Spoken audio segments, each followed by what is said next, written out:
I stood in the church parking lot in my black dress, holding a small bundle of white roses that were starting to droop. The lot was almost empty. Only a few cars were parked near the side entrance. The front doors were locked. My chest felt tight. I checked the invite on my phone again, the one from the family group chat, even though I already knew what it said. The address was this church. The time was 1 hour ago. When I tried to open the group chat, it was gone. I refreshed my screen again and again. Nothing. I typed my brother Adam's name and tapped. No result. That was when I realized he had deleted the chat and blocked me. My phone rang. It was my cousin Mia, whispering fast. She said Adam told everyone I refused to come and that I was being selfish. I felt my face burn with shame as I looked at the empty steps. After the call ended, a text popped up from an unknown number. It said, "You deserve to be there more than anyone. Come to the lawyer's office at 3. My hands shook as I stared at the words. I had no idea my whole life was about to change. People always joked that I was Grandma Rose's shadow. They said if you found Grandma, you would find me nearby, carrying her purse or helping her with something. My parents worked long hours, so Grandma was the one who raised me most of the time. She taught me how to stir soup without burning it, how to fold sheets so they did not wrinkle, and how to pray when I was scared. When I cried over homework, she sat beside me at the table and sounded out every word with me. On cold nights, she tucked socks on my feet and told me stories from her own childhood. Sometimes she would touch my cheek and say, "You are my favorite person in this whole world, Olivia." Adam was different. He dropped in when he needed money or a place to crash. He would kiss Grandma on the cheek, then spend the rest of the visit checking his phone. His girlfriend, later his wife, Brittany, always had some comment about my clothes or my hair. She rolled her eyes when Grandma hugged me for too long. The last time I visited Grandma in the hospital, she squeezed my hand. "If anything ever happens to me," she whispered, "go straight to Mr. Collins. Promise me." I promised, but I did not really understand why. I remember the last night I saw Grandma like a picture in my mind. The hospital room smelled like hand gel and old flowers. The machines beeped softly. Grandma looked smaller than I had ever seen her, but her eyes were still sharp and bright. She asked strange questions that night. She wanted to know if I trusted Adam with money. I laughed at first, but her face stayed serious. Then she asked if I would still come around the family if things ever got ugly. I told her she was scaring me. She just patted my hand like she was trying to comfort herself.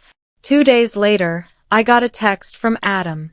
He said Grandma was too tired for visitors and that the doctors had said no more visits because she needed rest. His message was short and cold, with no room for questions. I believed him, because he was the one at the hospital that week. I stayed home and sent voice notes to Grandma instead. A week later, I went to drop off some food at the hospital desk for the nurses. One of them smiled at me and said, "Your grandma kept asking why you stopped coming." My stomach twisted. That was the moment I realized someone was lying. The day Grandma died, my phone rang early in the morning. It was my aunt, crying so hard that her words came out broken. She told me Grandma had passed in the night. The world went quiet around me. I sat on the floor in my kitchen and stared at the fridge while my aunt sobbed in my ear. Within an hour, Adam took over the family group chat. He sent a long message about how he would handle all the arrangements. He told everyone to send money to his account, and he would deal with the funeral home, flowers, and the church. People thanked him and called him a good son. I asked where the service would be and if I could help. He replied hours later, saying, "Do not make this about you, Olivia. We have it under control. Stay away if you are going to cause drama." His words stung like a slap. I cried that night, hugging Grandma's old sweater to my chest. On the morning of the funeral, I reached for my phone before I even got out of bed. I opened the group chat to check the time again, but the chat was gone. When I searched Adam's name, His profile did not show up at all. He had erased me like I was never part of the family. By the time I reached the church lot, the funeral time had already passed. I sat in my car for a long moment, still hoping I had the wrong time and that people would start to arrive. The sun was bright, but everything felt gray. Finally, I opened my social media account. The first thing I saw was a picture of Grandma's casket surrounded by white flowers, posted by a distant cousin. She tagged Adam and some of my aunts at a different church across town. My heart pounded so hard I could hear it. While they cried over the woman who raised me, I was sitting alone outside the wrong building like a stranger. Anger burned in my chest. I scrolled through the comments, reading how everyone called Adam a loyal grandson and a strong leader. None of them knew he had blocked me and lied. Tears blurred my screen. I tossed the roses onto the passenger seat. My hands were shaking when I picked up my phone again. I opened the unknown text once more. You deserve to be there more than anyone. Come to the lawyer's office at 3. I checked the time. I could still make it. I started the car and pulled out of the lot, feeling like I was driving into something I did not understand. Mr. Collins's office was in an old brick building downtown. By the time I got there, my head hurt from crying, and my mascara had left dark smudges under my eyes. I almost turned around at the door, but something in my chest pushed me forward. The waiting room smelled like coffee and paper. The receptionist looked up and opened her mouth to ask my name, but before she could speak, a man in a gray suit stepped out of the office. He had kind eyes and silver hair. "Olivia," he said, as if he had been expecting me. "Your grandma told me you would show up like this, late and heartbroken." His words almost made my knees give out. He led me into his office and closed the door. On the desk was a plain white envelope with my name written in Grandma's shaky handwriting. My throat tightened as I stared at it. Mr. Collins sat down and folded his hands. "Your grandmother left this for you," he said. "I need you to read it before your brother gets here." He slid the envelope across the desk toward me. The room felt smaller as I reached for it with unsteady fingers. I opened the envelope carefully so I would not tear the paper inside. The letter smelled faintly like Grandma's perfume. My eyes filled with tears before I even read a word. "Dear Olivia," it began. "If you are reading this, it means some of my fears came true. I know Adam and Brittany have been trying to keep you away from me and control my money." She wrote about the night she heard them in the hall, arguing about nursing homes and how much they could sell her house for. She wrote that she pretended to sleep while they discussed how fast they could move if I stopped visiting so much. I felt my stomach twist. Grandma told me she had changed her will after that night. She wrote that she knew I would hear terrible lies, that people would say I was greedy or ungrateful. She begged me not to fight with them, but to stay calm and let the will speak for her. Near the end, one sentence stood out in darker ink. "I started the will with your name for a reason. You protected me when others saw me as a burden." My hands shook as I reached the last line. "I love you more than you know." At that moment, there was a firm knock on the office door. Mr. Collins took the letter gently from my hands and slipped it back into the envelope. He placed it in a folder on his desk just as the door opened. Adam walked in like he owned the building. He wore an expensive dark suit that smelled strongly of cologne. His hair was perfectly styled, and he held his phone in one hand as if even this meeting was an interruption. Behind him came Brittany, heels clicking on the floor. She wore large sunglasses even though we were inside. Her lips were pressed in a thin line. When Adam saw me, he stopped short. "What is she doing here?" he snapped. "This is a private meeting. You did not tell me she would be here." I flinched at his tone, but Mr. Collins did not. He stayed calm as he said, "This is about Rose's will, and both of you are beneficiaries. You both have a legal right to be here." Adam laughed once, without humor. "Whatever she left behind," he said, "I am the one who deserves it, not her." He jabbed a thumb in my direction without even looking at me. My face burned, but this time I did not look away. We all sat around the long wooden table. The air felt thick. Mr. Collins opened a folder and pulled out several pages. His voice was steady as he began to read. "This is the last will and testament of Rose Martin," he said. The first line after that made Adam's mouth fall open. "To my granddaughter Olivia, who never treated me like a burden." I felt my breath catch in my throat. Mr. Collins went on. "To Olivia, I leave my house at Maple Street, with all its contents, along with my savings account and my life insurance payout." I heard Brittany suck in a sharp breath. Adam's jaw clenched so tight that a vein pulsed in his neck. Mr. Collins looked up at me. He said we would talk later about details like property transfer and bank steps. My head spun. Then he turned the page. "There are also provisions regarding Adam Martin," he said. Grandma had not forgotten my brother. Mr. Collins's voice grew even calmer. "And there are some conditions that apply to Adam's part, which we will get to shortly."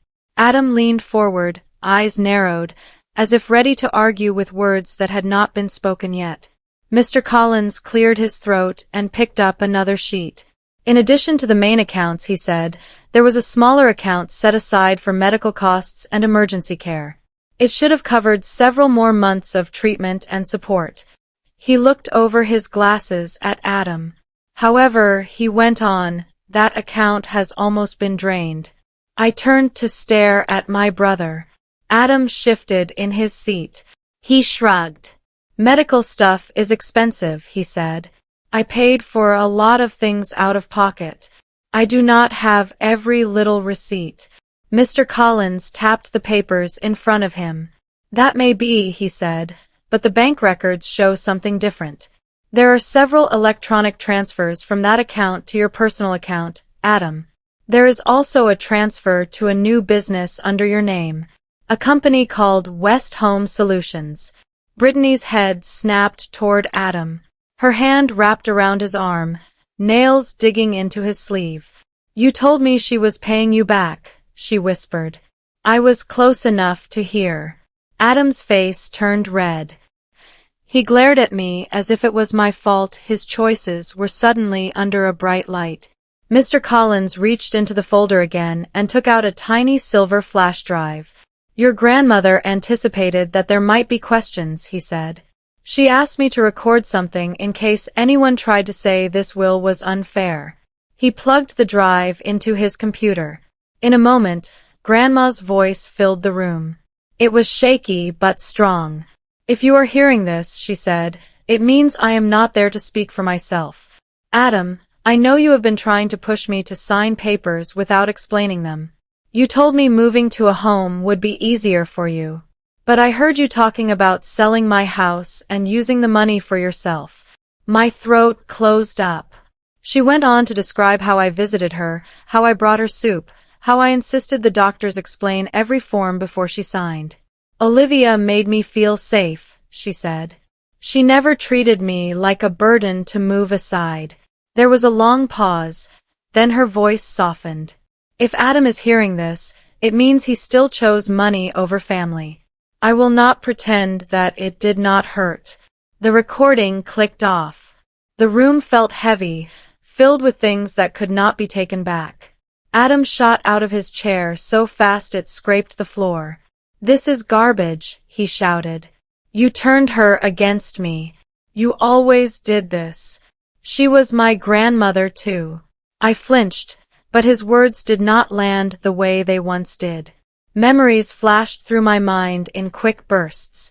My 6th birthday, when he smashed my new doll and everyone told me not to cry because he was younger and did not know better. The time he took my prize money from a school contest and spent it on video games, and my parents told me to share. Grandma was the only one who stood up for me back then. She was the one who pulled me aside and said my feelings mattered. Now here we were again, the same pattern playing out in a louder room.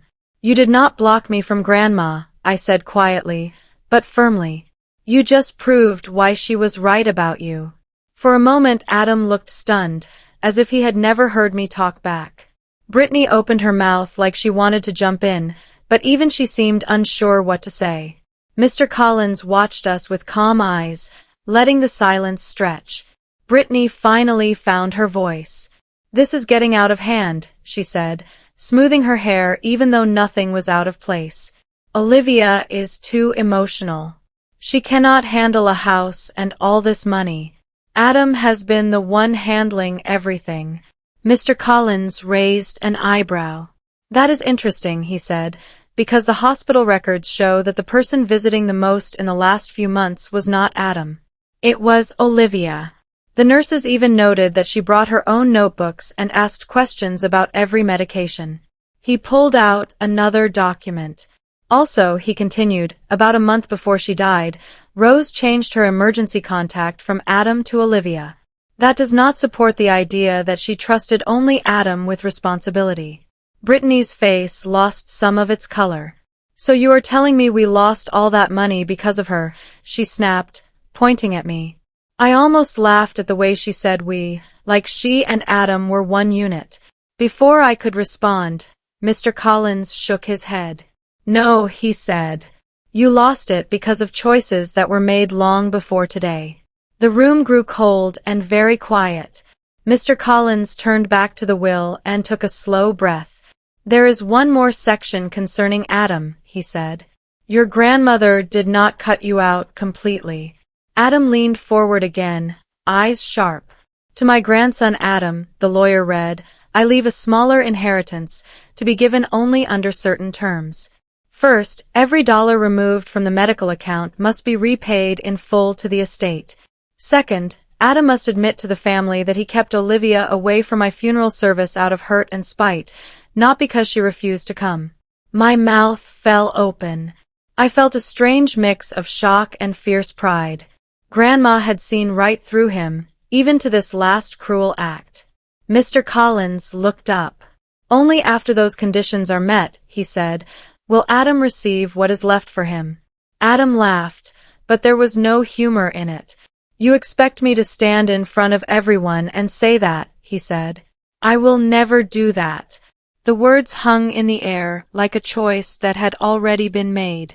For a second, my anger rushed to the surface. I wanted to shout, to remind Adam of every cruel thing he had done, from childhood teasing to blocking me from Grandma's last goodbye. But then I pictured Grandma's face, the way she would touch my cheek when I was upset and tell me to breathe. I took a slow breath. "Grandma would not want a screaming fight in some office," I said. "She would want peace, even now." Adam snorted, but I ignored him. "I am not trying to ruin your life," I told him. "I am just done letting you ruin mine." His eyes narrowed. "You can visit the house later," I added, "when things calm down. You can pick sentimental items, old photos, whatever reminds you of her. I will not stop you from that. But I will not pretend you did nothing wrong. If you want what she left you, you have to tell the truth about what you did." Adam pushed his chair back so hard it almost tipped. "Fine," he snapped. "Keep your old house." He stormed out and slammed the door. Brittany stayed seated. Her expression had changed.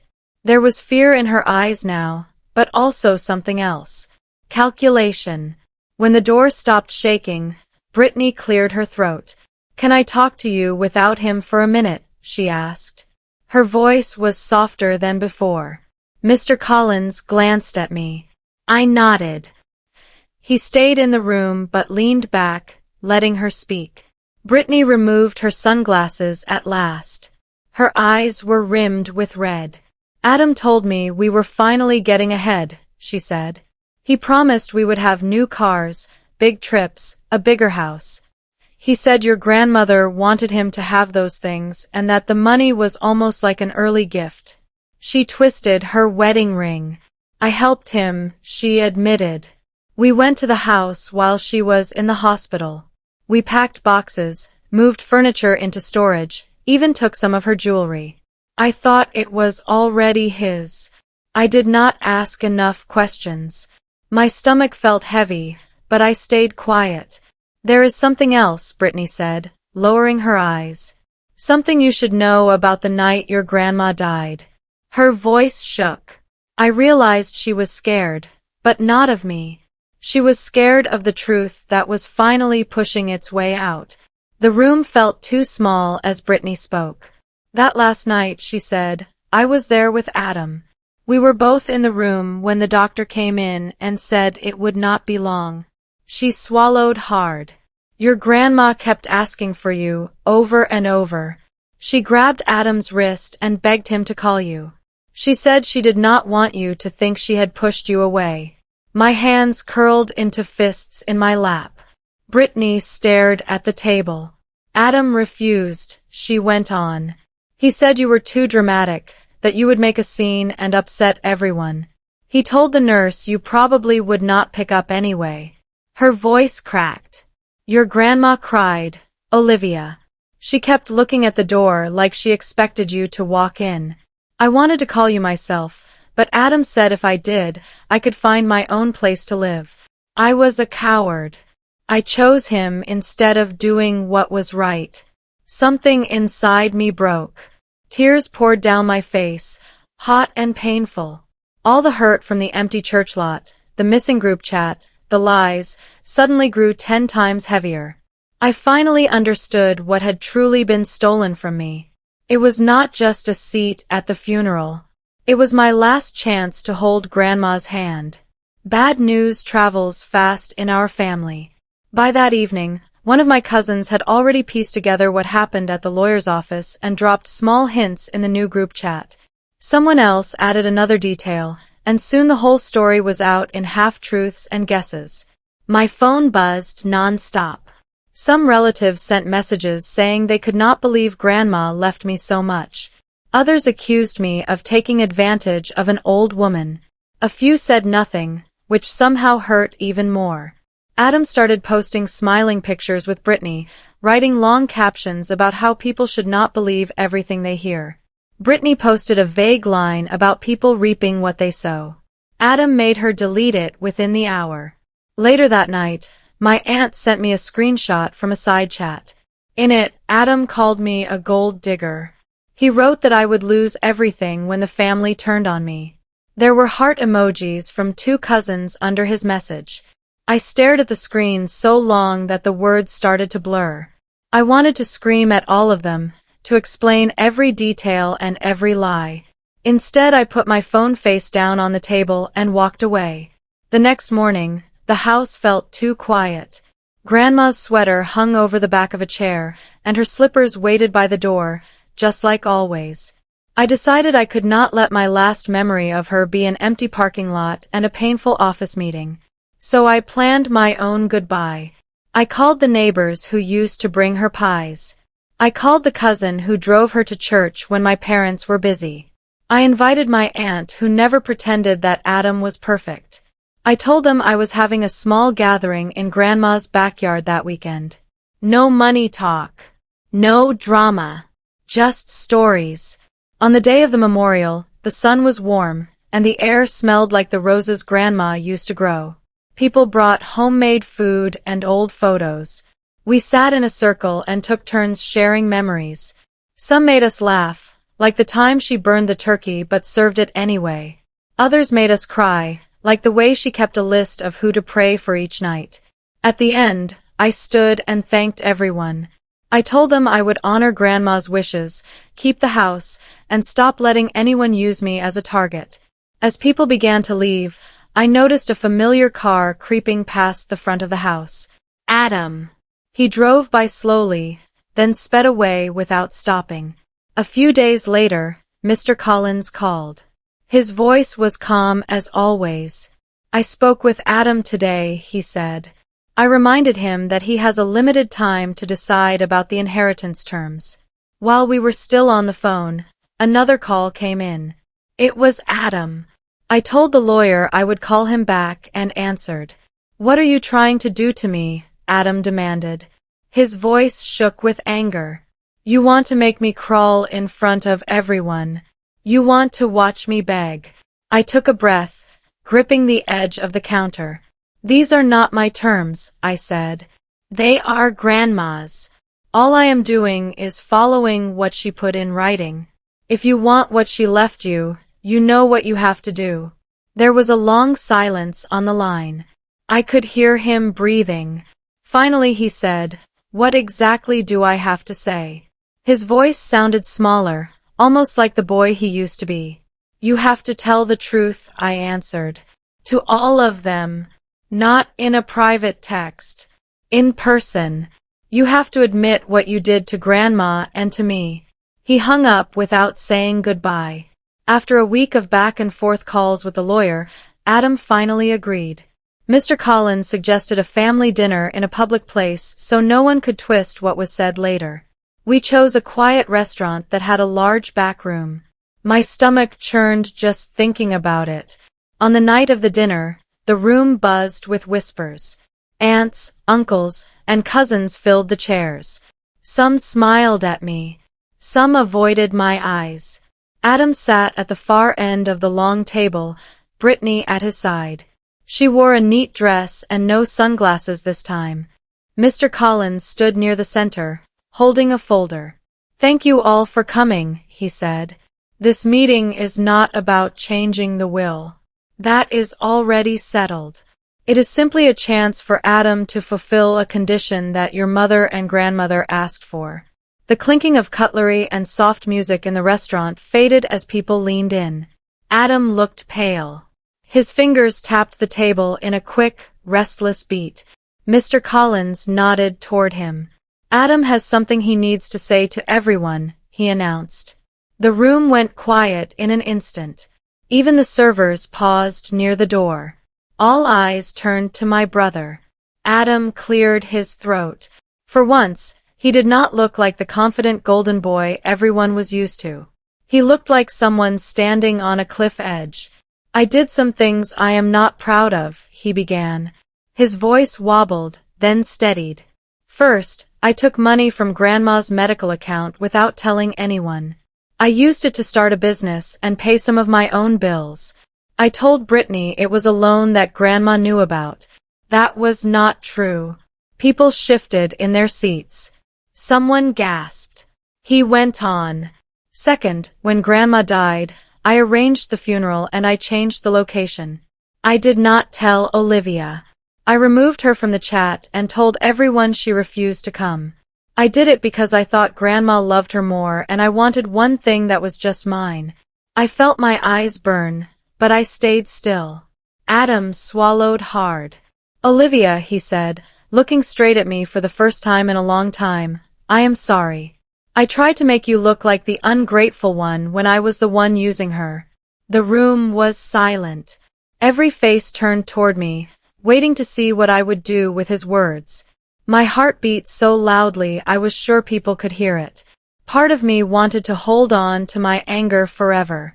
Another part heard Grandma's voice again, gentle and steady, asking me to choose peace when I could. I stood up slowly. "I accept your apology," I said. My voice was calm, even though my hands were shaking. "But I need you to understand something. Forgiveness is not the same as forgetting. It is not the same as going back to the way things were." Adam frowned slightly, like he had not expected that. "For years, I let you treat me like I did not matter," I continued. "I let you take from me, from Grandma, and from my peace. That ends now. I will not be your emotional punching bag. I will not be your backup plan for money." I looked at Mr. Collins. "The repayment plan stands," I said. "Every dollar goes back like the will says. After that, whatever relationship we have will be on my terms. Limited and respectful." Adam stared at me as if he was seeing a stranger. No, not a stranger. Someone he could not control anymore. For the first time, I felt taller than him, even though I had not moved an inch. The months that followed were quieter. The drama on social media faded as people found new things to talk about. Some relatives kept their distance. Others came around more often, bringing food or just company. I learned to be careful with my energy and to open the door only to those who came with kindness. I started working on the house. I kept Grandma's lace curtains in the living room and her favorite chair by the window. I dusted her photo frames and added new ones of my own. I painted the bedroom a soft warm color and planted fresh flowers in the yard, mixing her old roses with new bright blooms. On Tuesdays, I volunteered at the community center, teaching kids simple recipes Grandma had taught me. Watching them stir batter and taste soup reminded me of all the evenings I spent in her kitchen. It made the house feel less like a museum and more like a living gift. One afternoon, my phone beeped with a bank alert. A payment had arrived from Adam's account. It was the first part of the repayment plan. I stared at the numbers for a moment, not with joy, but with a quiet sense of completion. That night, I placed Grandma's letter in a simple frame and set it on my nightstand. Her words watched over me as I turned off the light. One evening, I sat on the front porch as the sun slipped low over the houses on our street. The sky was streaked with pink and gold. The air smelled like cut grass and warm earth. For the first time since Grandma died, I felt something close to peace settle over my shoulders like a soft blanket. I thought about everything that had happened. The empty church lot. The letter in Grandma's shaky handwriting. The recording where she called me her protector. The way my brother's voice shook when he finally told the truth. It had hurt so much. It still did, in some quiet corner of my heart. But something else had grown there too. A stronger sense of myself. A new kind of courage. I realized that Grandma's real gift was not the house or the accounts. Those things could change or disappear. What she really left me was permission to choose myself over toxic loyalty. She started the will with my name so that I would finally see my own worth. Sometimes the person who blocks you from the funeral is the same person you were meant to walk away from. As the sky darkened, I whispered, "Thank you, Grandma. Not for the money. For the freedom."